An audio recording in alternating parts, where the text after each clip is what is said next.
Hello families, Sunday வந்துட்டு ஆஃப்டர்நூனாக biryani cravings இருந்தது. So வந்துட்டு பிரியாணி ஆர்டர் பண்ணலாம் அப்படின்னு சொல்லிட்டு பிரியாணி ரிவ்யூஸ்லாம் பார்த்துட்டு இருந்தோம். அப்போ வந்து காதர் பாய் பிரியாணி ஆர்டர் பண்ணலாம் அப்படின்னு சொல்லிட்டு ஜொமோட்டோவில் ஆர்டர் போட்டாச்சு.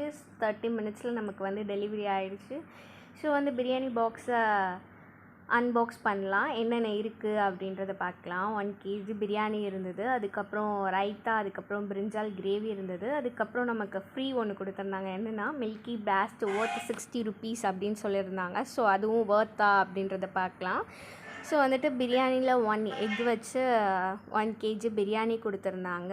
ஸோ நிறைய மட்டன் பீசஸும் அதில் இருந்தது. குவான்டிட்டி வந்து நிறையவே இருந்தது. 2 பேர் வந்து தாராளமாக வந்துட்டு 2 பேர் சாப்பிடலாம். நாங்கள் ரிவ்யூஸ் பார்க்கும்போது என்ன இருந்ததுன்னா, குவான்டிட்டி வந்துட்டு கம்மியாக இருக்குது அப்படின்ற மாதிரி இருந்தது. இல்லை, அப்படிலாம் இல்லை, தாராளமாக 2 பேர் சாப்பிட்லாம். நானும் என் ஹஸ்பண்டும் சாப்பிட்டுட்டு கொஞ்சம் இருந்தது. நெக்ஸ்ட்டு வந்து ஸ்வீட் எப்படி இருக்குது அப்படின்னு பார்க்கலாம். ஸ்வீட் வந்து ஓப்பன் பண்ணி பார்த்தோம். ஓப்பன் பண்ணோன்னே டிஸப்பாயின்ட்மெண்ட் தான். ரொம்ப வந்து சின்னதாக இருந்தது. அது சாப்பிடும்போது ரொம்ப டேஸ்ட்டாலாம் இல்லை. ஸோ வந்து 60 rupeesக்கு ஒர்த்தான்னு கேட்டிங்கன்னா அது ஒர்த் இல்லைன்னு தான் நான் சொல்லுவேன்.